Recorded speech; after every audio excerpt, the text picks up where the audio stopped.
शिखा वर्षा की देवरानी जो आज के जमाने की एक मॉडर्न लड़की थी। शिखा शादी के बाद सब कुछ पहनती थी, जीन्स, स्कर्ट, मिडी, यहाँ तक कि बैकलेस टॉप और गाउन भी। शिखा को घर में कोई भी मना नहीं करता था, वो कुछ भी पहने, क्योंकि शिखा की सास संजना बहुत अच्छे स्वभाव की थी।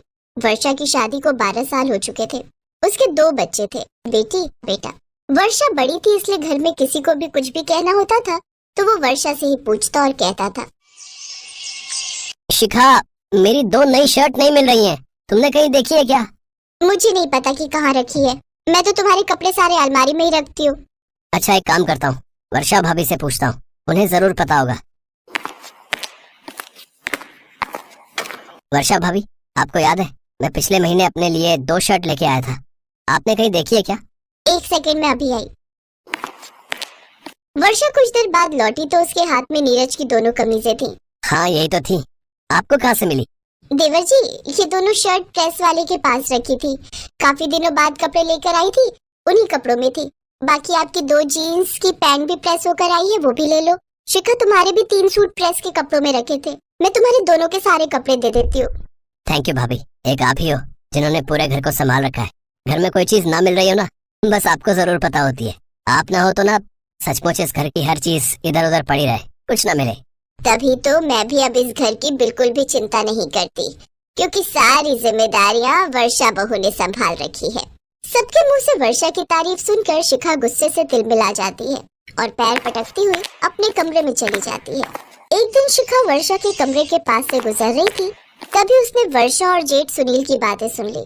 वर्षा, ये मॉडर्न कपड़े पहनना तुम्हारे बस की बात नहीं है, कोई जरूरत नहीं है वेस्टर्न ड्रेस पहनने की। तुम सिंपल साड़ी पहनो, वही ठीक है। मैं जानता हूँ शिखा की फैमिली में सब वेस्टर्न कपड़े पहनते हैं, पर तुमने कभी इस तरह के कपड़े नहीं पहने हैं। अगर तुमने ऐसे कपड़े पहने तो तुम अपना मजाक बनवा दोगी, इसलिए तुम वही पहनो जो हमेशा पहनती हो। सुनील की बातें सुनकर वर्षा उदास हो जाती है। सुनील अक्सर ही वर्षा के साथ ऐसा व्यवहार करता था, क्योंकि वर्षा आजकल की मॉडर्न लड़कियों की तरह नहीं थी, वो बहुत ही सिंपल थी। पर शिखा को मौका मिल गया था वर्षा को नीचा दिखाने का। शिखा वर्षा से झूठ बोलती है। वर्षा भाभी, वो सुनील भैया का फोन आया था, बोल रहे थे आपका मोबाइल फोन नहीं लग रहा है, उन्होंने आपके लिए ये बैकलेस गाउन भेजा है। वो बोल रहे हैं मेरे घर जो पार्टी है उसमें आप आज यही पहनो, क्योंकि सुनील भैया जानते हैं कि मेरी फैमिली में सब लोग इसी तरह के कपड़े पहनते हैं।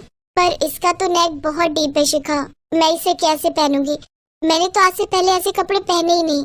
देखो भाभी, अब सुनील भैया का मूड बन चुका है कि आप वेस्टर्न कपड़े पहनो, अगर आपने ड्रेस नहीं पहनी तो आप जानती हो उनका मूड खराब हो जाएगा और वो पार्टी में भी उदास रहेंगे। इसलिए प्लीज, आज आपके पास बहुत अच्छा मौका है उन्हें खुश करने का और उन्हें दिखाने का कि आप ये वेस्टर्न कपड़े पहन सकती हो, इसलिए आप ये बैकलेस गाउन पहन लो। ठीक है, मैं बच्चों को तैयार कर दूं, उसके बाद पहन लूंगी।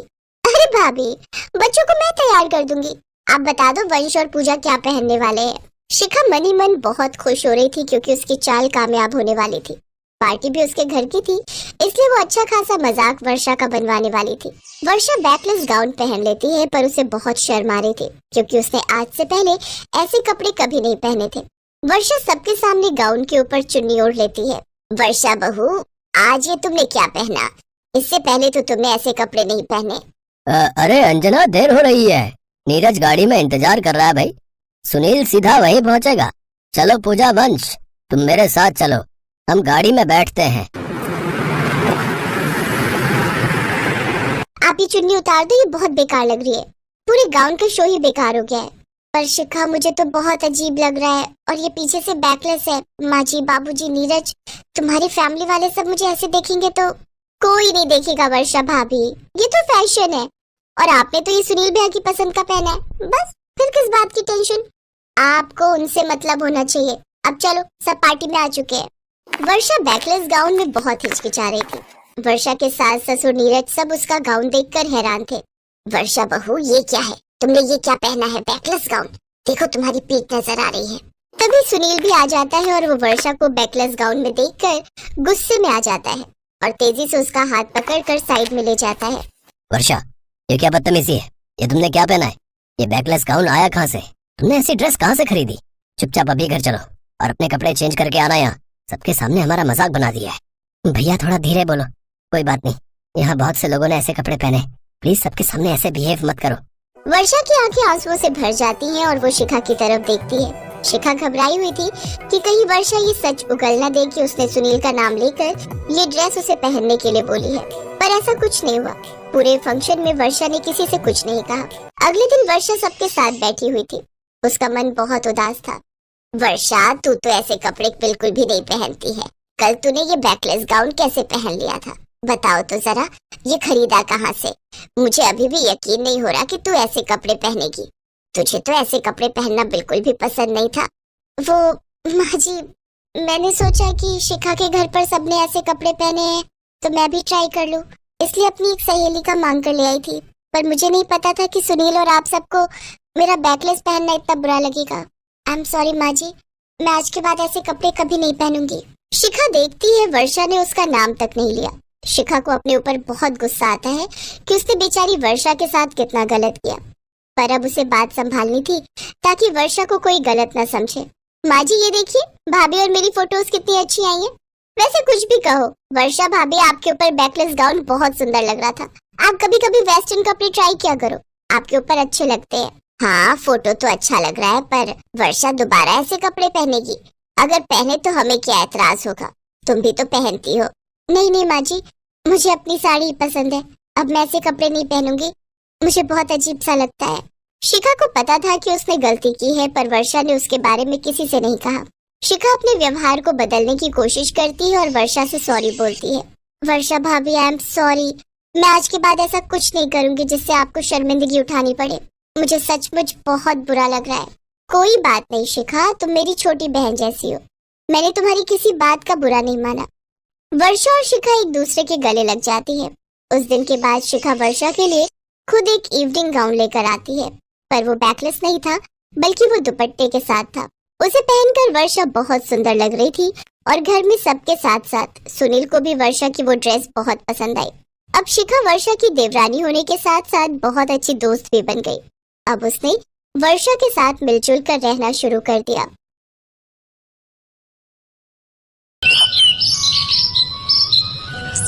आशा देवी की दो बहुएं थी, सुनीता और सुप्रिया।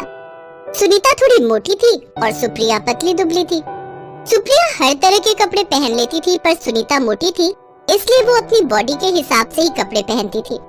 माँ जी, ये इवनिंग गाउन मुझ पर कैसा लग रहा है?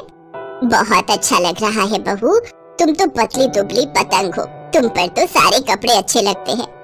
थैंक यू माँ जी। अरे सुनीता भाभी, आप क्या पहन रहे हो? आप भी कुछ इवनिंग गाउन या मैक्सी टाइप का कुछ पहन लेते। नहीं सुप्रिया, मैं इतनी मोटी हूँ, मुझ पर कहाँ ये सब अच्छा लगेगा। सुप्रिया बहू, सुनीता इतनी मोटी है, उस पर भला ये कपड़े थोड़ी अच्छे लगेंगे। तुम भी कैसी बातें करती हो, इस पर बस साड़ी और सूट ही सही लगते हैं, ये उनमें ही ठीक ठाक लगती है। चलो अब तुम सब तैयार हो जाओ, समय पर सगाई फंक्शन में पहुंचना है। ना जाने उस दिन अपनी सास की बात सुनीता को चुभ गई और वो इस बारे में सोचने लगी, पता नहीं ये अपने आप को क्या समझते हैं। अब देखना, मैं भी छोटे छोटे कपड़े पहनूंगी और सुप्रिया से ज्यादा सुंदर लगूंगी मैं। अगले दिन ही सुनीता अपने लिए शॉपिंग करने चली गई और उसने वहाँ से छोटी छोटी स्कर्ट, टॉप, कैपरी, मिडी, वन पीस वगैरह खरीद लिए।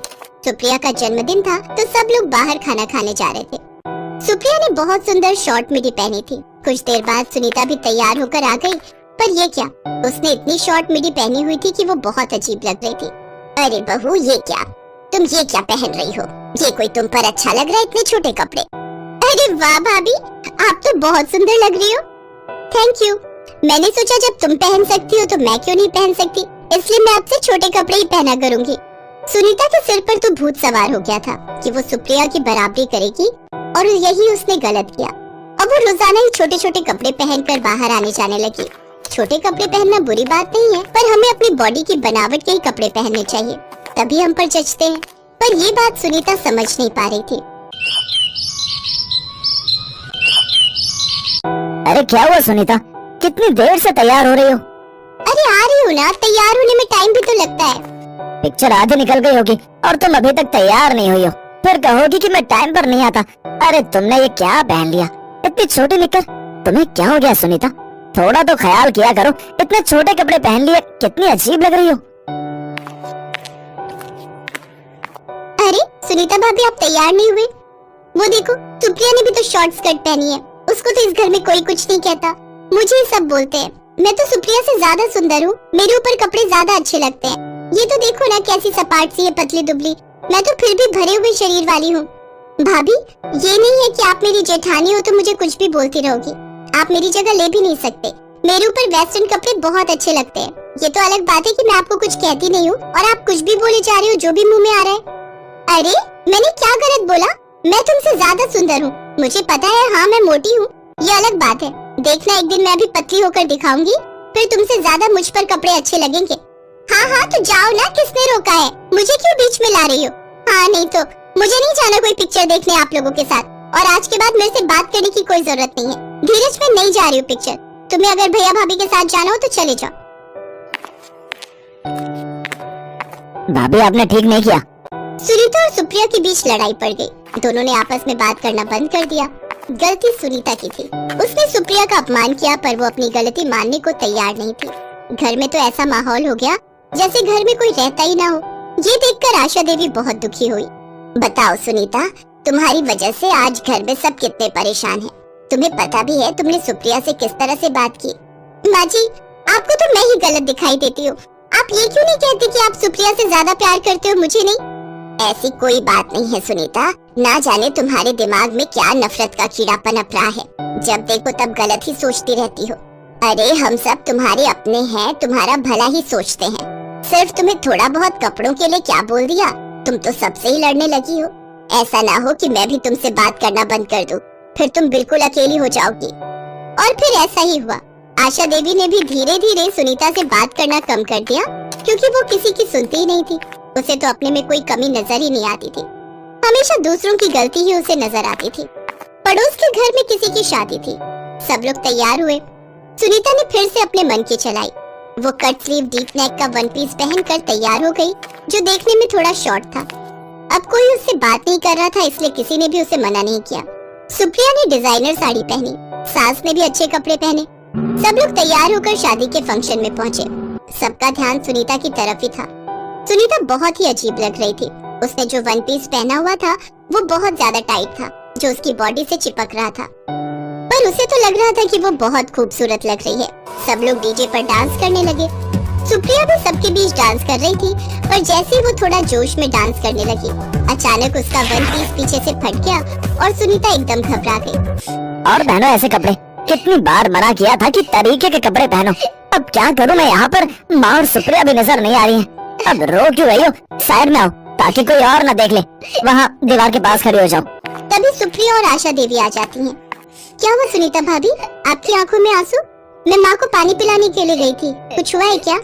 क्या हुआ बहू, तुम रो क्यों रही हो? यहाँ सबके बीच अच्छा नहीं लग रहा। तुम दोनों में कोई लड़ाई हुई है क्या? माँ एक सेकंड इधर आओ। अनिल अपनी माँ के कान में ये बात बता देता है।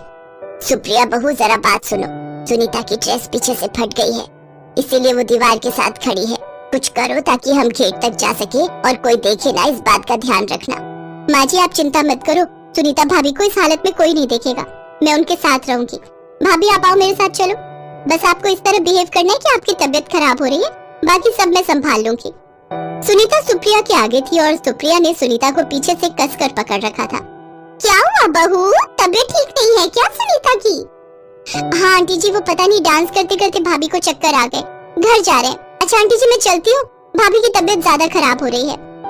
सुप्रिया सुनीता को लेकर गाड़ी तक पहुँचती है। सब लोग घर लौट आते हैं। सुनीता बहुत शर्मिंदा थी, वो सबसे सॉरी बोलती है।